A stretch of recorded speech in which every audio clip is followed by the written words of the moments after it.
Hello again. Welcome to everyone who's just joined. As I mentioned, we're going to get started in just a few moments, but a few housekeeping items first.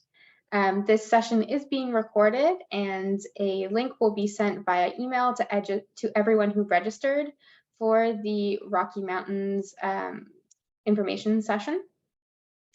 If you do have any questions that pop up as we start to get into things, please feel free to type them in the question and answer box located at the bottom of your screen.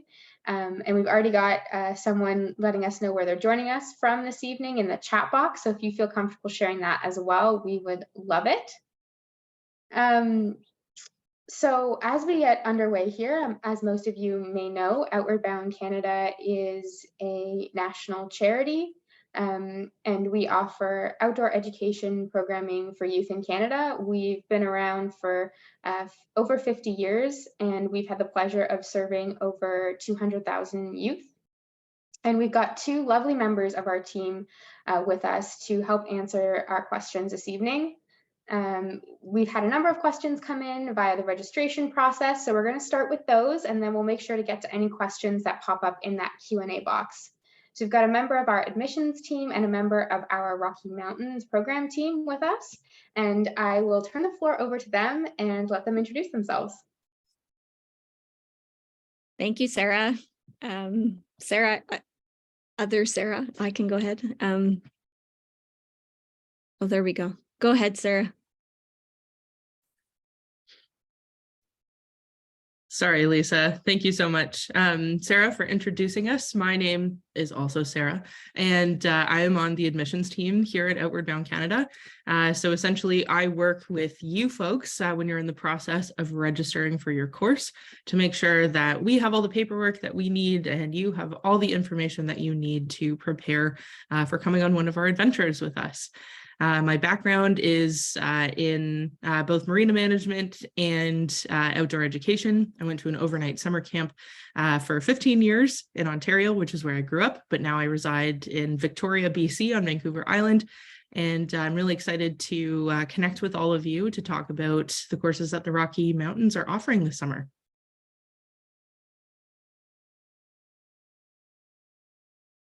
And I am Lisa Arsenault. I'm the Rockies Mountain Program Manager.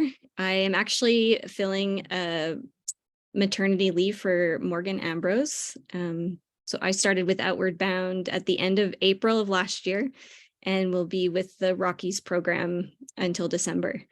And my background is in the outdoor profession. I come from addiction and mental health sector for the last 14 years, managing a live-in remote wilderness space program for young people.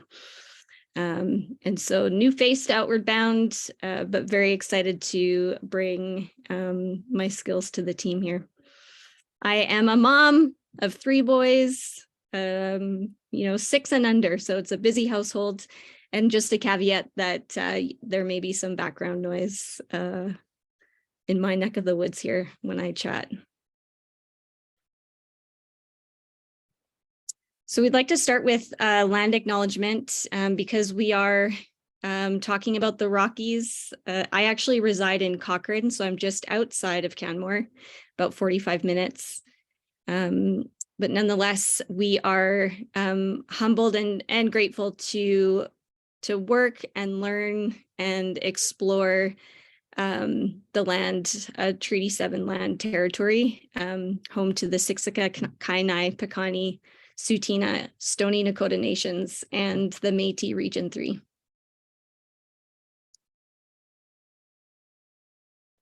So what to expect on an Outward Bound Canada expedition? Of course, you will meet the lovely instructors that will be on the course and the peers. We begin our course start with what we call a duffel shuffle. And essentially that's just transferring your personal belongings to Outward Bound barrels and given the technical gear that that your young folks will need on the course. And our instructors ensure and guide through, all of the gear and make sure participants have everything they need. And if there's anything that's missing, you can borrow from us. And then we hit the trail, and the experience in the course is to overcome some challenges, no matter how long the expedition. Challenges do arise, whether from group dynamics or, just the physical component, and great instructors to support through those challenges. We do a solo on our courses. This is time to reflect away from the rest of the group. It's not a survival challenge, and the length of the solo depends on the trip. Typically, it's a 24-hour solo. And overcoming challenges, of course, brings some growth. So depending on how the group is doing, we do transfer responsibility to the group in sort of the final stage of the program, after they've gone through instruction and immersion in the course. Transfer that lead to the group, and that closes the experience of the course and closure for all.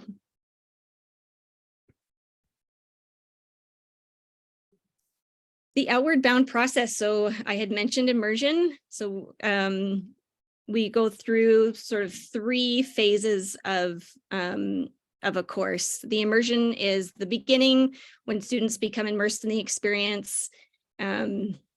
The instructors are, manage the day-to-day tasks with help from the students. Then there's the main portion.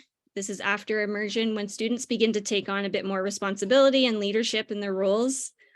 The students manage a bit more of the day-to-day tasks with the guidance and support of the instructors. And then the final phase, when students become, more self-reliant, where that transfer of leadership happens. Instructors decide collaboratively what level of challenge they want the students to experience.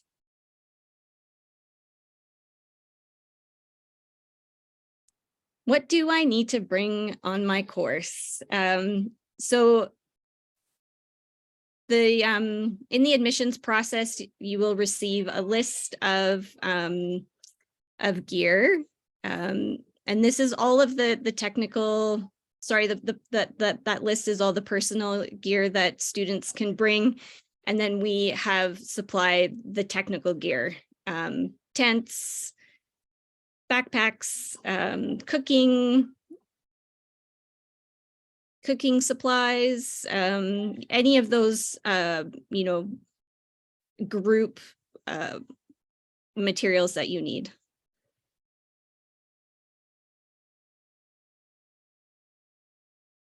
And so a day in the life of an OBC course. We wake up and get ready for the day, take down tents, build a fire, make breakfast for the group, pack a lunch, plan the route, look at weather for the day. And then with the instructors, spending the day navigating to the next campsite and learning unique skills. The instructors support with the terrain and instruction on specific skills to navigate that terrain, how to safely cross a stream, how to navigate, how to work as a team, how to analyze and overcome challenges. And then once you arrive at the site, the new site, make camp for the night, pitch tents, set up kitchen and make dinner, build a fire, collect wood, review the day. We really like to finish the day as a group around the fire, sort of debriefing the day, and go to sleep and start anew the next day.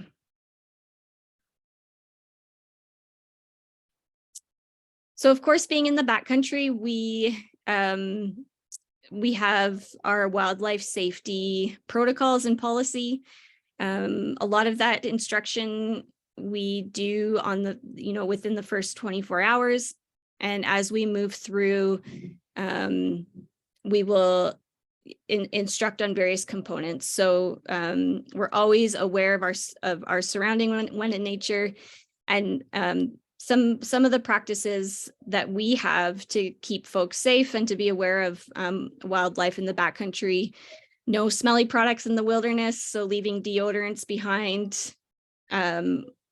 We use a 3-point triangle system from sleeping to cooking to storage that gives us an area of and distance that we require from those 3 points. We use bear hangs. That's a specific system to protect our food from animals. Bear spray. The instructors will work through a very in-depth training session on how to use bear spray on that first day. And each person carries a bear spray on their person. And we pack out garbage, so we don't leave anything in the backcountry.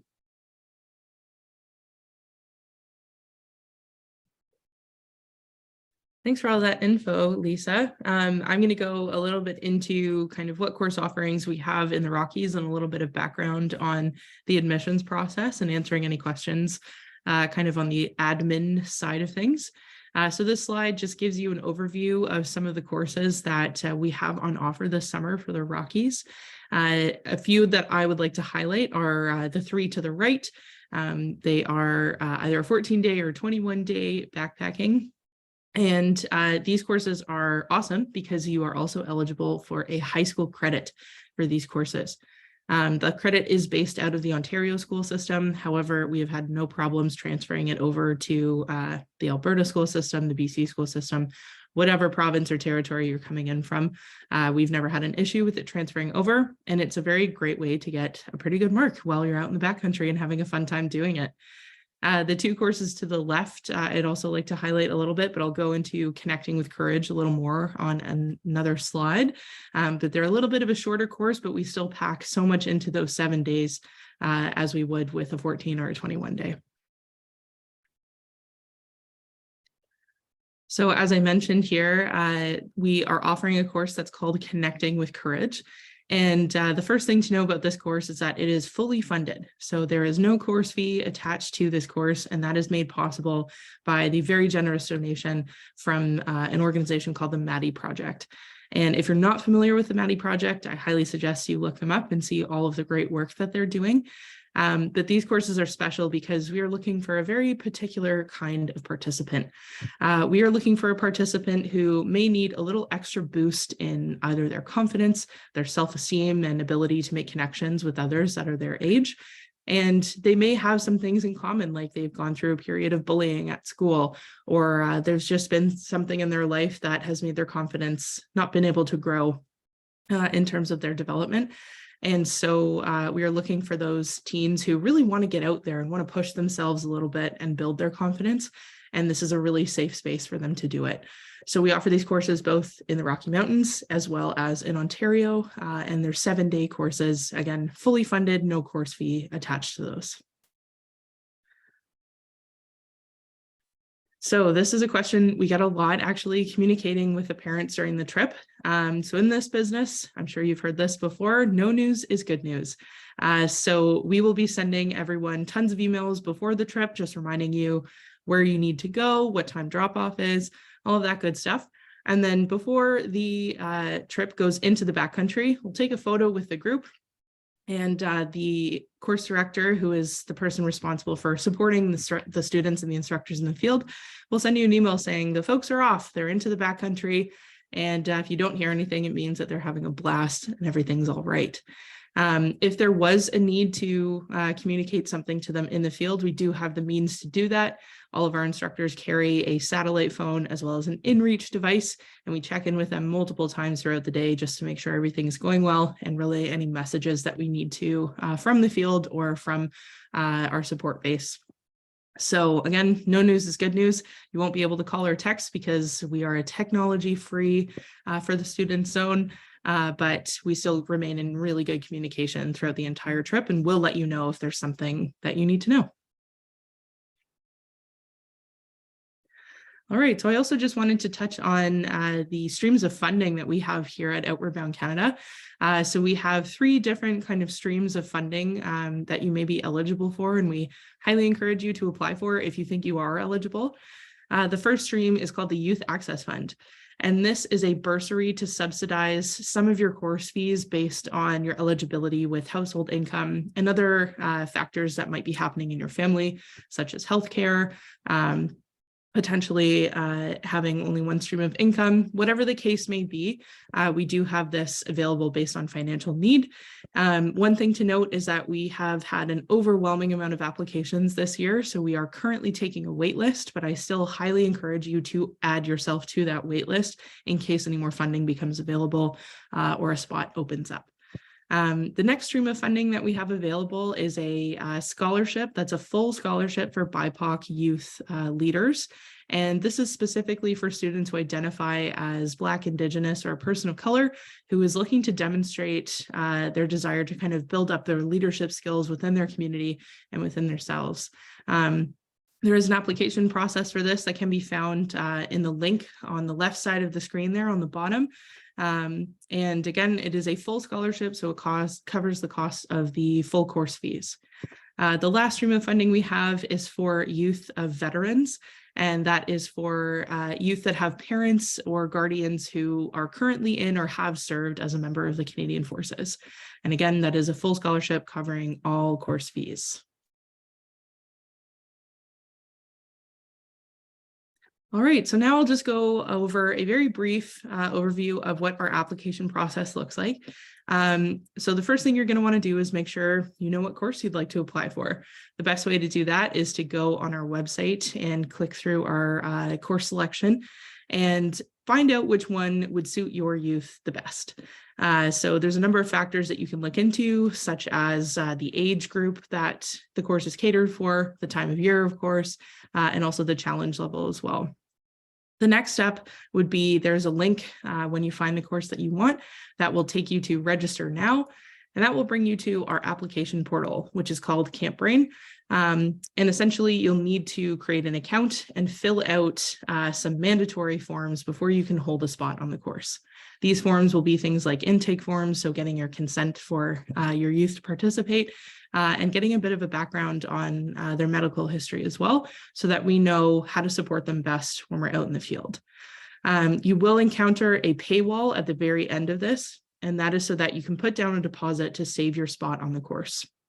For all of our wilderness courses, the deposit is $600, and that is not the case if you're applying for funding.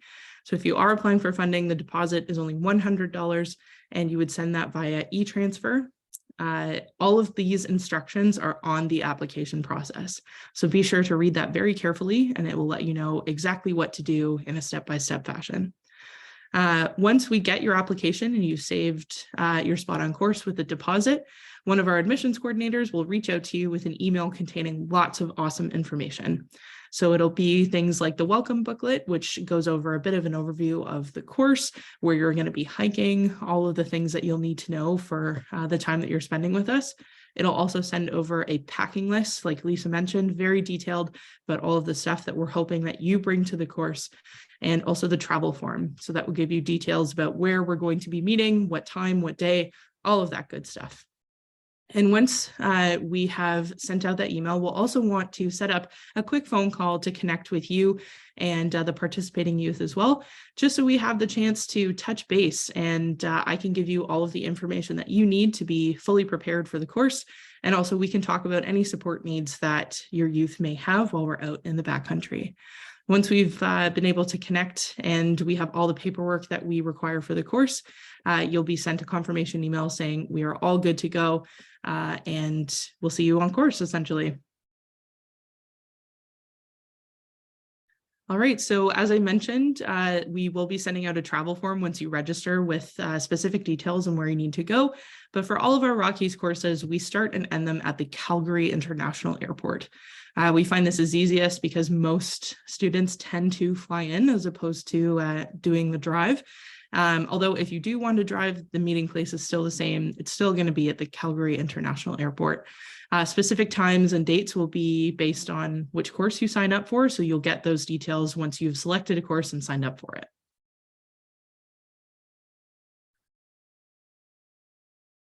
All right, and this question was asked about the suitability for neurodivergent teens to join our program. And unfortunately, I can't give you a blanket answer because each youth is so different and individual, and their needs are so different as well. And that is kind of the purpose of our admissions process that I was explaining before this. So we go through this, what we call screening, but instead it's just a conversation to talk about, what support needs would you need in the backcountry, and how kind of appropriate we can implement those supports for you. So we've had lots of neurodivergent teens join us over the years and had hugely successful trips. So I just encourage you to apply and speak with your admissions coordinator about what supports you may need on trip and what we can do to get your teen out into the wilderness.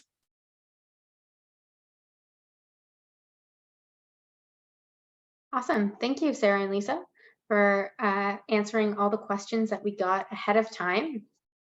Just a reminder to folks to please add in any additional questions that have popped up or any clarification that you need in the Q&A box at the bottom of your screen. No question is too small. We're happy to answer any. We've got just one that's come in so far. And this person is wondering, how fit does someone have to be to go on our Outward Bound Canada adventures? Sarah, do you want to take that one? For sure, I'd be happy to. So when we're talking about fitness, we're not talking about elite level athletes or people that run marathons for fun. We're essentially looking for teens that are already a little bit active in their day-to-day life. So maybe they're participating in organized sports, or they just like to go for runs with the family or hikes with the family. Our Rocky Mountain courses, our hiking courses in particular, are the most challenging physically, just because you will be carrying about 30 to 40 pounds on your back in your backpack, because we're taking everything that we need with us just in that one pack.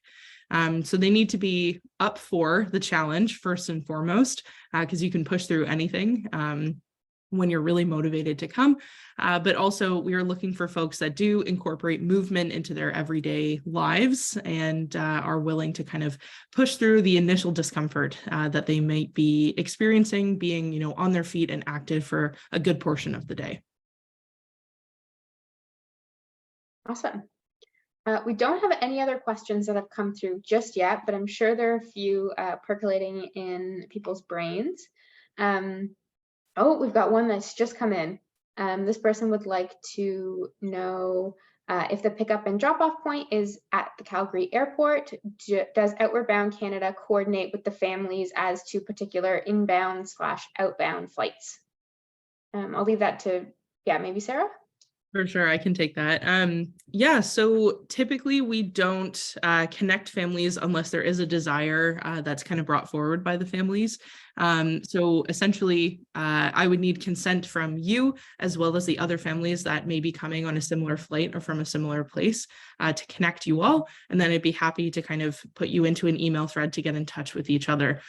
So it's not a default that we do, but if it is something that's requested, we will definitely look into it. And maybe just an initial clarification, Sarah, what about like our staff? Do we kind of ask for people's flight details so we're sure that we're there when the flight comes in and when the flight leaves? Definitely, great clarification. Thanks, Sarah. So we collect all of your flight information, so flight number, airline, what time you're arriving. We ask everybody, for example, to come in before 12 noon Mountain Time. And we just make sure when you're sending us your travel information that you have booked a flight that does come in prior to then. If we see kind of similar flights that folks are booked on, we'll say, hey, I've noticed you're on the same flight as another participant. Would you like to connect with them beforehand just to make sure that you folks get through security and get to where you need to go okay? And we also track all of your flights as well, just to make sure that nobody has a delayed flight. We will not leave the airport if we don't have everybody, and we don't know why we don't have everybody. So we make sure that we have everybody on the trip that we need to, and we'll also reach out to you or any other emergency contacts that we have on file to make sure we know what's going on. Perfect. Got another question. On the website, when it talks about high school credits, it mentions that those who want to claim the credits will do additional things to qualify. Can we speak to that a little bit more and explain what that additional work entails? Sure, I can answer this, but I think it may be best if Lisa does, as she's the one in the field with the participants. The high school credit program, the additional things to qualify, the participants fill out a journal that they have on course, and there's specific curriculum that the instructors work through with the students. They'll do some reflection and journal on that reflection, and based on the journal entries and the curriculum, the instructors compile that and submit that to our principal. I'm just rereading the question as well to see if I have all of the information for you. Yeah, I think that's the bulk of what I would say for that question. Great. And just to reiterate that the high school credit option is available on all of our courses that are 14 days or longer. So it has to be a minimum of 14 days in the field in order to be able to qualify for a high school credit option too. I'm not seeing any more questions at the moment. So while folks type away, maybe Lisa and Sarah, if you feel comfortable, maybe you can share what your favorite course that we offer is and why.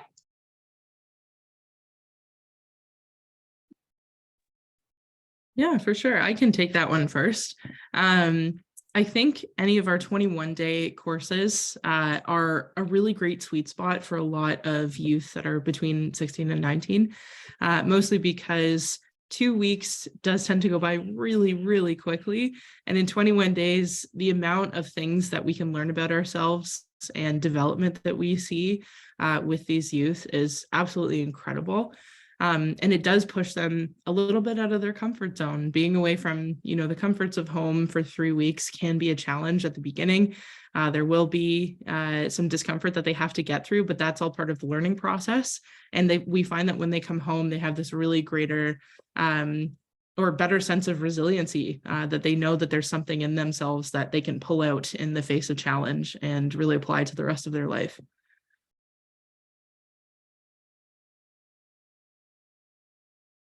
Great answer, Sarah. How am I supposed to follow that one up? I'm also going to cheat and say that, 7, 14, and 21 day, I think you get a little glimpse of everything that Sarah spoke to. The 7 day is really nice. If you have a youth who's just a little bit apprehensive, maybe a little bit nervous, the Rocky Mountains can feel big and mysterious. And so it can give you just a taste without, a super long course. The 14 day can be a really nice balance between both and, still building those relationships. And as Sarah said, that 21 day just gives you that extra time to really experience some challenge and growth and deep dive into those. So I would say all of them, but just a little bit of a cheat answer, but I'll let you get away with it. Someone would like to know, other than a few EpiPens, are there any specific items required for students with food allergies? Sarah? No, so your student, if they have anaphylaxis and do require an EpiPen, they are responsible for bringing their own EpiPens. We will also be bringing Benadryl and EpiPens on our trip as well as a backup, just in case. But part of the admissions process, especially when it comes to food allergies, is knowing exactly what the triggers are. So for example, is it just ingestion? Is it inhalation? Is it touch? All of that kind of stuff. We will then communicate the severity with our expedition food coordinator so they can adapt their menu accordingly.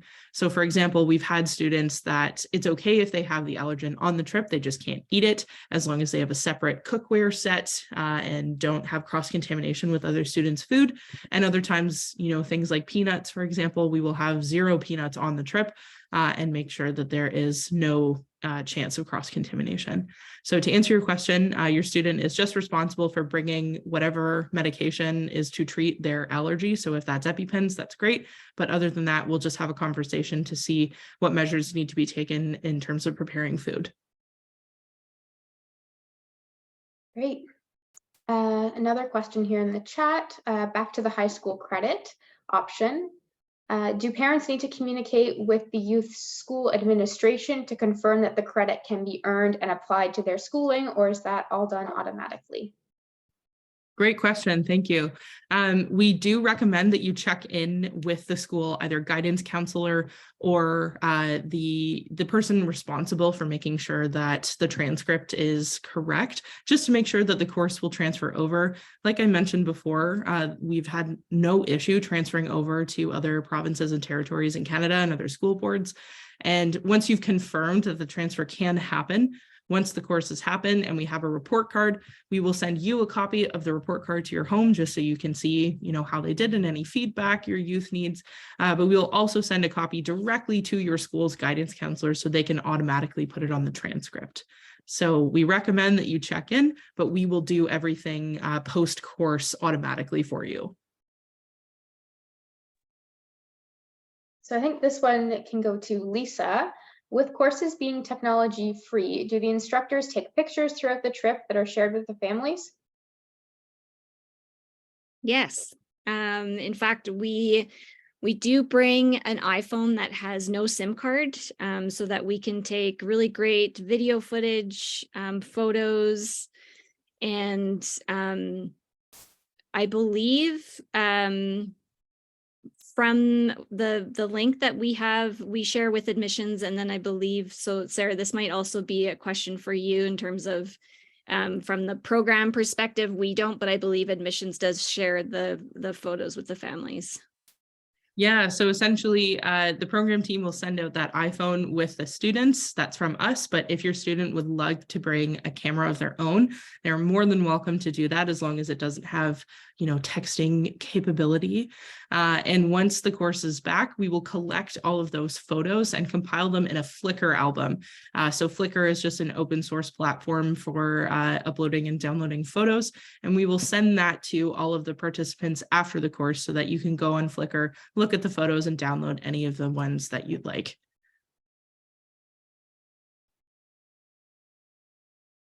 Great. We don't have any other questions at the moment, but I'm sure some will pop in the next few minutes. Just to reiterate, Flickr is an open source platform, so we only upload photos of students who have given us photo permission consent on their forms during the admissions process.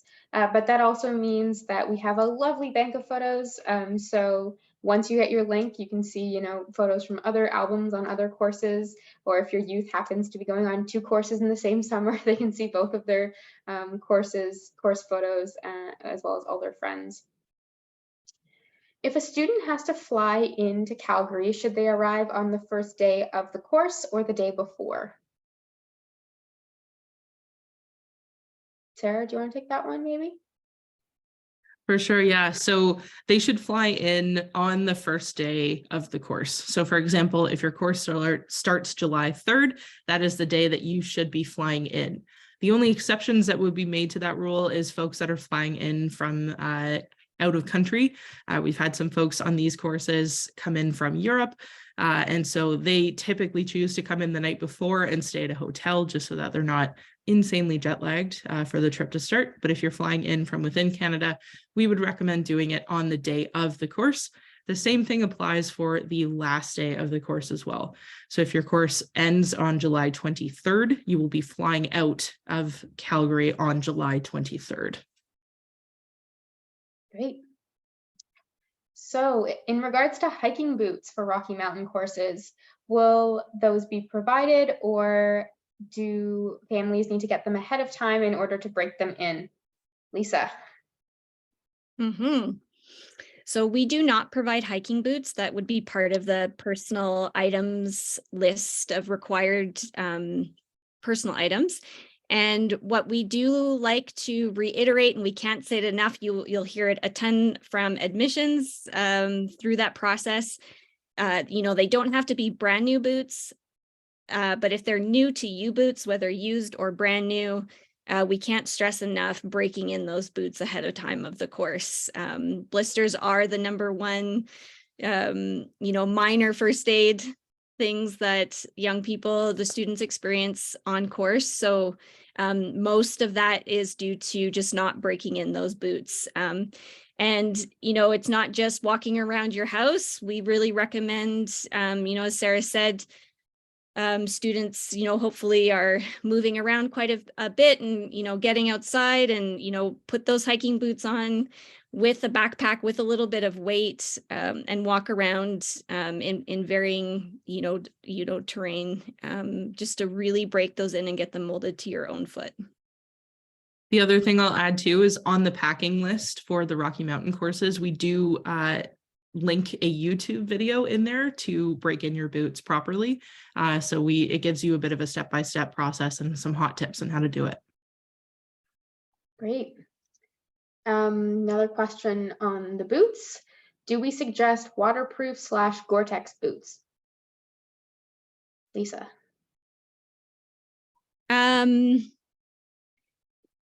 Yes, I will say. You can get waterproofing protection to put over boots if they're the fabric material versus the Gore-Tex. And so either way you go, you do want to ensure there is some sort of waterproofing on the boot. Great. Someone else would like to know, where does the 14-day route go? Is it in the Kananaskis area? Yeah, so we generally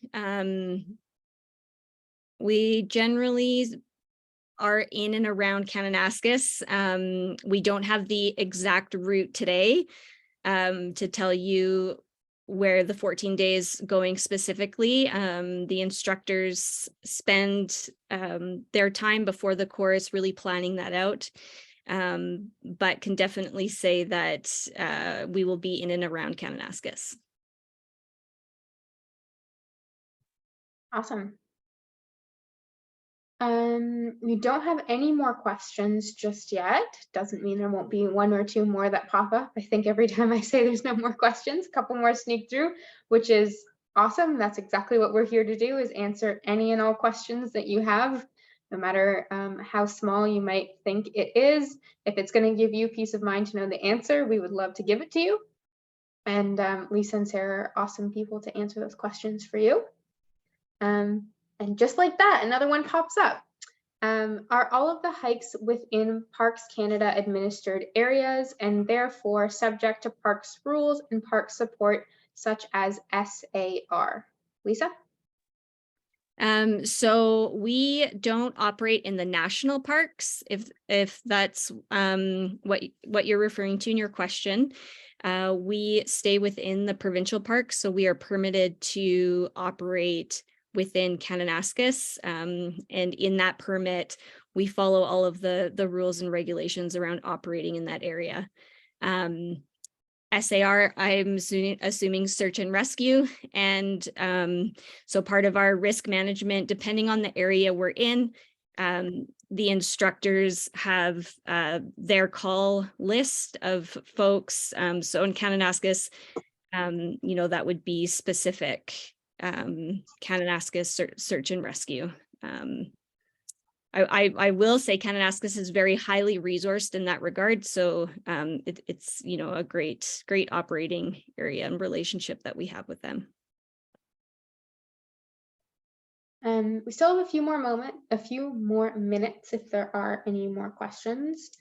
But I would like to thank both Sarah and Lisa for joining us today.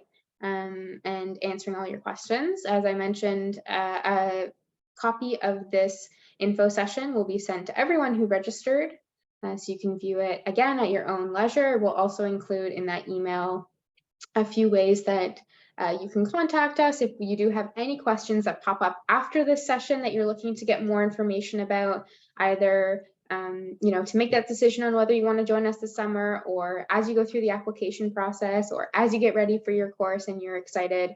We always have someone available to field that question for you. Okay, another one just popped in. How are tent groups decided? Do they get switched up, or are they individual tents? So we use individual tents. We don't use group tents anymore, actually, since COVID, and lots of great feedback regarding that. So we are maintaining the individual tents.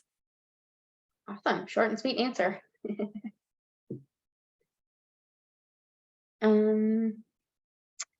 Actually, just out of my curiosity, do participants tend to carry their own tent? Or is it kind of a group situation where someone might carry a couple tents and the other person might carry a couple food prep items? Yeah, so the individual tents are looked at as individual gears. So anything that person is using individually, they pack in their pack.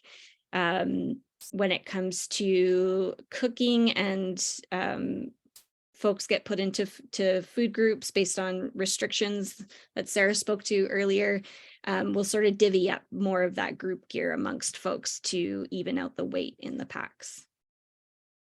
Awesome. More you know. Okay, I'm going to do one last call for questions. If you have any last remaining ones, pop them in the chat or in the Q&A box at the bottom of your screen. We can probably do 2 or 3 more before we have to jump, as we have another info session after this for our West Coast courses. If some of you are joining us in that session as well, we'll see you there. Okay, if someone is forgotten or needed, I think if something is forgotten or needed, for example, glasses get broken, can those things be forwarded up to the group during the hike? That's a really great question. It's a bit difficult to answer because it does depend on where the group is. And of course, what we would look at is if something is broken that is a safety issue or concern, we would be having those discussions. As Sarah mentioned, we have those emergency devices in the field. So there would be lots of communication between the group in the field and our wilderness on-call folks, and with parents to try and make a decision in terms of, if they are accessible, we would certainly try and get those things out to folks. And if they aren't, it would be on a case-by-case basis. Great. Okay. Well, I don't see any more popping up, so I will let everyone get back to their evenings. Once again, thank you so much for joining us, giving us a bit of your time and asking all of your lovely questions. And we hope that we will see your lovely faces at parent drop-off or your youth on our courses.